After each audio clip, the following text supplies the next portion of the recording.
Hello दोस्तों, आपके अपने यूट्यूब चैनल अपडेटेड सीटेट में आप सभी भावी अध्यापकों का स्वागत है। दोस्तों इसमें हम बात करने वाले हैं आपके शिक्षण की विधियां एवं जो है नवीन विधियां एवं उपागम।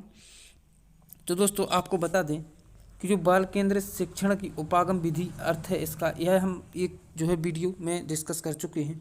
हम बात करेंगे आज क्रिया की गतिविधि आधारित शिक्षण, और इसमें सिर्फ इसी से जो है प्रश्न देखेंगे और इसको डिस्कस करेंगे। अगली वीडियो में हम रुचिपूर्ण आनंदमय शिक्षण, और फिर उसके बाद अगली वीडियो में शिक्षण सहभागी शिक्षण, और फिर दक्षता आधारित प्रश्न, इस पर हम डिस्कस करेंगे। तो दोस्तों हम देखने वाले हैं आज क्रिया गतिविधि आधारित प्रश्न, जो कि आपकी सात टॉपिक हैं। इन 7 टॉपिक पे अलग अलग करके वीडियो बनाएंगे और एक एक करके सबको हम प्ले लिस्ट में डाल देंगे, तो आप वहां जाकर देख सकते हैं। तो दोस्तों देखेंगे क्रिया विधि गतिविधि आधारित शिक्षण। देखिए, क्रिया गतिविधि आधारित शिक्षण एक्टिविटी बेस्ड टीचिंग, इसका मतलब क्या होता है, इसका अर्थ क्या है, इसके उद्देश्य क्या है। तो क्रिया गतिविधि आधारित शिक्षण क्या होता है?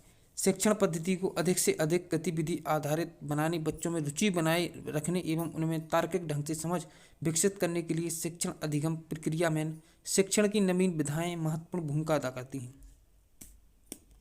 बच्चों के व्यवहार, व्यक्तित्व एवं विद्यालय एवं कक्षा कक्ष में उनकी सहभागिता, प्रश्न पाठ्योत्तर गतिविधियों में सहभागिता, स्कूल में नियमितता एवं स्वास्थ्य व स्वच्छता के प्रति जागरूकता की भावना विकसित हो रही है। इसके विपरीत कभी कभी यह देखा जाता है कि बच्चे विद्यालय की अरुचिकर वातावरण, शिक्षण अधिगम की जटिलता, विधि अपेक्षित व्यवहार आदि के कारण विद्यालय छोड़ देते हैं।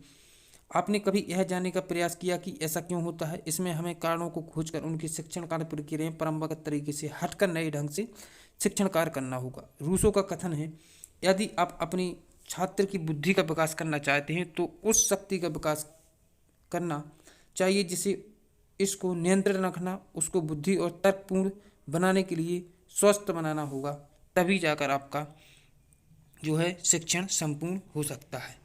तो दोस्तों इसमें उन्होंने कहा है कि बच्चों में पढ़ने के प्रति रुचि एवं विद्यालय आने के लिए रुचि बढ़ाना और जो है प्रोत्साहन करना ही हमारा गतिविधि का शिक्षण कहलाएगा। जैसे कोई बच्चा है, वह अगर कोई बच्चा विद्यालय आना छोड़ देता है तो उसको कैसे उसको मेंटेन किया जाए कि वह विद्यालय में आए और विद्यालय आकर वह पढ़ने में रुचि उत्पन्न करे एवं पढ़े। इसके लिए हमें क्या करना है, इसी को हमें देखना है इसमें। तो देखिए, उद्देश्य है आपके कक्षा में गतिविधि आधारित शिक्षण प्रयोग कराना, यानी आप उसको गतिविधि कराएंगे तो वह आएगा, उसे अच्छा लगेगा और वह सीखने में रुचि उत्पन्न करेगा और विद्यालय आने भी लगेगा। शैक्षिक गतिविधि क्रियाकलापों से परिचित कराना, गतिविधि के द्वारा अनेक दक्षताओं का विकास करना, शिक्षण को रोचक प्रभावी बनाना। अगर आप उसको शिक्षण कराते हैं जो कि वह रुचि लेकर सीखता है, उसे अच्छा लगता है वह करने में, तो वह सीखेगा। खेल खेल में शिक्षण देना, तो बच्चों को खेल खेल में शिक्षा देना ताकि वह सीख सकें। बच्चों की रुचियों मनोवृत्तियों स्तर को समझाते हुए शिक्षण कराना। कक्षा में सुचारू संचालन में सहायक, बच्चों में सक्रियता का विकास करना। इन सब के द्वारा आप उसमें रुचि, पढ़ने में रुचि उत्पन्न कर सकते हैं। देखिए, क्रिया विधि आधारित शिक्षण का अर्थ क्या होता है। क्रियापरक विधि का अर्थ है छात्र का अपनी स्वयं की क्रिया के द्वारा ज्ञान प्राप्त कराना। छात्र की क्रिया से तात्पर्य है कि जिस क्रिया को छात्र किसी उद्देश्य से पूर्ण कराता है, उसको पूर्ण करने में उसका शरीर और मस्तिष्क दोनों ही क्रियाशील रहते हैं। इस आधार पर ज्ञात होता है कि छात्र की क्रियाएं 2 प्रकार की होती हैं, शारीरिक और मानसिक। आत्मिक क्रिया एवं अभिव्यक्ति इसके प्रमुख अंग माने जाते हैं। उन सभी क्रियाओं के द्वारा जिसमें बच्चे रुचिपूर्वक, जिज्ञासा, कौतूहल, लगन तथा मनोयोग से सक्रिय रहकर कार्य करते हुए सीखते हैं, गतिविधि कहलाती है। गतिविधि से तात्पर्य उन सभी क्रियाओं से है जिसकी सहायता से शिक्षक के द्वारा विषय वस्तु को कक्षा में रोचक एवं प्रभावी ढंग से प्रस्तुत किया जाए तथा बच्चे उनमें रुचि लें। इस प्रकार से देखिए, क्रियाएं के द्वारा उन बच्चे में रुचिपूर्ण, जिज्ञासा, कौतूहल, लगन और मनोयोग के द्वारा शिक्षा देनी चाहिए ताकि वह सीख सकें, रुचि लें पढ़ने में।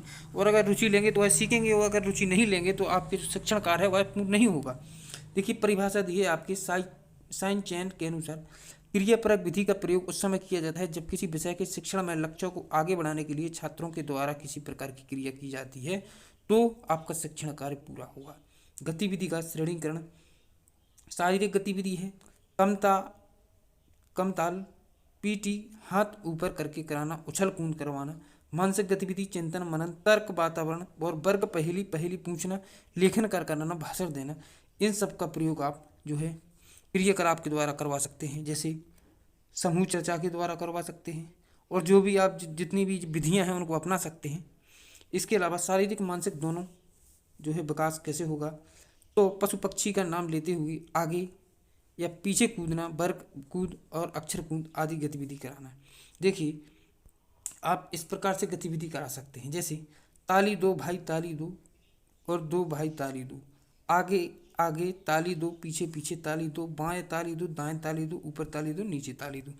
अब गति मतलब उनको अच्छा लगना चाहिए, पढ़ने में अच्छा लगना चाहिए, रुचि हो उनकी, तब जाकर वह सीखेंगे। गतिविधि 2, आप प्रतिदिन घरों में, बाजार में, स्कूलों, मंदिर में सीढ़ियों को चढ़ते ही होंगे। आपके मन में कभी कभी आता होगा कि कितनी ज़्यादा सीढ़ियाँ हैं, यह कम है। इन सीढ़ियों के चढ़ने उतरने की क्रिया को हम द्वारा क्या क्या सीख सकते हैं। देखिए गतिविधि 3, शिक्षक प्रशिक्षुओं के साथ चिड़िया उड़ के साथ फुर कौवा जो भी होता है आपका जी खेल, इसके द्वारा आप सिखा सकते हैं। और आप देखिए चर्चा के उपरांत यह ज्ञात होता है कि पहली गतिविधि शारीरिक, दूसरी शारीरिक व मानसिक, तीसरी तुरंत निर्णय लेने की क्षमता का विकास करती है। जैसे चिड़िया उड़ जो है, मैना उड़, तोता उड़ होता है, उसमें जो है तुरंत अपने निष्कर्ष निर्णय लिया जाता है कि वास्तव में क्या करना है, चिड़िया को उड़ाना है या नहीं उड़ाना है।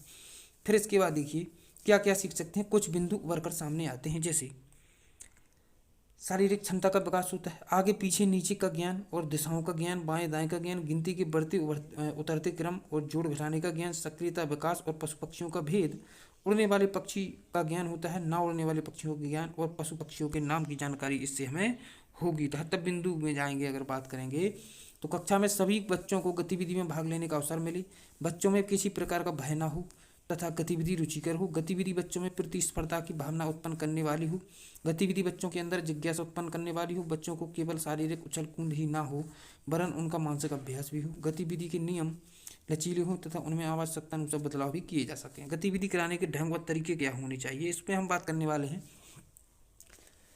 तो दोस्तों उससे पहले आपको बता दें गतिविधि कराने का ढंग तरीके, उससे पहले आपको बता दें कि जो हमारा चैनल है इस पे आपको फर्स्ट सेमेस्टर की जो आपका हिंदी है, संस्कृत है और बाल विकास और शिक्षण अधिगम, सामाजिक और आपके जो भी सब्जेक्ट हैं उनसे रिलेटेड सभी की जो है प्ले लिस्ट हमने अपने चैनल पे हमने उपलब्ध करा दी है। तो आप चैनल पर जाकर बाल विकास की प्ले लिस्ट अलग मिलेगी, आपको शिक्षण अधिगम की मिलेगी, सामाजिक की मिलेगी, सांस्कृतिक और जो है आपका हिंदी, जो भी हैं जितने भी हमने सब्जेक्ट करा पाए हैं आपको हमने सबकी प्ले लिस्ट अपने चैनल पर उपलब्ध करा दी है। आप अगर डीएलएड फर्स्ट सेमेस्टर से रिलेटेड हैं तो आप हमारे चैनल पर जाकर सभी वीडियो को देख सकते हैं। संस्कृत के जो इम्पोर्टेंट्स हैं, आपका पेपर कैसा आता है, संस्कृत के नाम और जो है आपके पशु पक्षियों जो ही सामग्रियों के नाम हैं हमने सब डिस्कस कर दिया है अच्छे से समझा के, तो आप वहाँ जाकर देख सकते हैं। और जो है आपके चैप्टर वाइज हम करवा रहे हैं और सभी जो है सब्जेक्ट के चैप्टर वाइज हमने जो है सिलेबस किया है, तो आप देख सकते हैं और हमारे चैनल को सब्सक्राइब कर सकते हैं क्योंकि हम इस वीडियो में आपका जो है फर्स्ट सेमेस्टर में है आप, इसके बाद हम सेकंड सेमेस्टर की भी बनाएंगे, उससे जो अपडेट्स आती है उसको भी देखेंगे। इसके बाद आप जो है सेकंड के बाद आप यूपी टेट और सी टेट, इसके बाद आप सुपर टेट जो है आपका जो है इस चैनल से आपको बहुत ही लाभ मिलेगा। तो दोस्तों इसके बाद हम देखते हैं गतिविधि कराने का ढंग क्या होना चाहिए। शिक्षण 3 प्रकार की गतिविधियाँ यथा ज्ञान प्राप्त कराने वाली, ज्ञान व्यक्त करने वाली और अनुभव करने वाली के द्वारा रोचकतापूर्ण वातावरण का सृजन करके सीखने की क्रिया को सहजता प्रदान कर सकता है। ये गतिविधियां निम्नलिखित और मौखिक, एकक और सामूहिक कार्य सामग्री के साथ यह सामग्री के बिना किसी भी रूप में कराई जा सकती हैं। अभिनय, कहानी, नाटक, कविता, हाव भाव, भ्रमण, अवलोकन, प्रोजेक्ट, कार्यविधि गतिविधियों की श्रेणी में आते हैं। गतिविधि कैसे बनाएं, कैसे कराएं, देखिए हम गतिविधि कैसे करें या कक्षा में कैसे कराएं, यह प्रश्न सभी के मन में निरंतर आता रहता है क्योंकि कुछ लोगों में किसी भी बात को अभिनय या हाव भाव कहने की कला जन्मजात नहीं होती, परंतु कुछ लोगों सीख कर सिखाने का प्रयास करते हैं। गतिविधि कराने में सबसे महत्वपूर्ण तथ्य यह है कि आत्मविश्वास के साथ साथ विषय की स्पष्ट समझ होना जरूरी है, तभी हम कोई गतिविधि विषय से जोड़ते हैं और करा सकते हैं। कोई गतिविधि आयोजित करने से पहले गतिविधि के दौरान बैठक व्यवस्था का क्या रहेगी, वितरण कैसे होगा, समूह की क्या जिम्मेदारियां रहेंगी, इन बातों पर निर्णय कर लेना होगा। गतिविधि में सीखने का क्रम कहाँ शुरू करना है, कहाँ विषय को समेटना है, तथ्य का स्पष्ट संप्रेषण, सामग्री की उपलब्धता, प्रयोग और विभिन्न विषयों को जोड़ने की कला ही सीखने सिखाने का आधार बन जाती है। गतिविधि में क्या सिखाना है यह पहले तय करके गतिविधि का निर्माण किया जाता है। गतिविधि को रोचकता से जोड़ना और उसके प्रभाव को बढ़ाना देता है, और गतिविधि रोचकता अनायास आनी चाहिए, यह प्रयासपूर्वक नहीं। देखिए इस प्रकार से आप उसमें गतिविधि करा सकते हैं और खेल खेल में सिखा सकते हैं। हम देखेंगे गतिविधि आधार शिक्षण की विशेषताएं जो हैं, आपकी विशेषताएं देखिए निम्नलिखित हैं। यह विधि छात्र को स्वयं करके यानी कि लर्निंग बाय डूइंग का अवसर प्रदान करती है, जिससे छात्र का ज्ञान अर्जन करता है। यह विधि छात्र को कार्य करने में इतना मग्न कर देती है कि ज्ञान अर्जन करते समय थकान का अनुभव नहीं होता है। यह विधि शिक्षण केंद्रित न होकर बाल केंद्रित होती है। यह विधि के द्वारा छात्र क्रियाशील होकर पाठ्य विषय में रुचि का अनुभव करता है। यह विधि छात्रों को अनेक वस्तुओं को बनाने का शिक्षण प्रदान कर उनमें व्यवसाय कुशलता को बढ़ाती है। यह विधि पाठ्य पुस्तकों को महत्व देकर वस्तुओं के संग्रह, पर्यटन, अवलोकन और परीक्षण को महत्व देती है। इस प्रकार हम आगे देखेंगे आपका रुचिपूर्ण आनंदमयी शिक्षा है, आनंददायी शिक्षा, इसको हम अगले वीडियो में डिस्कस करेंगे। इसमें इतना ही। तो दोस्तों आपके इसमें 7 टॉपिक हैं, 7 टॉपिक की अलग अलग वीडियो बनाएंगे ताकि आपको पढ़ने में अच्छा लगे, सुविधा हो, रुचि लेकर आप पढ़ें। तो दोस्तों इसमें अगली वीडियो में डिस्कस करेंगे। अगर आपको ये वीडियो अच्छा लगा है तो एक लाइक और सब्सक्राइब और कमेंट जरूर कीजिए, और इसी के साथ हम मिलते हैं अगले वीडियो में। जब तक अपनी पढ़ाई कंटिन्यू रखिए। Thank you.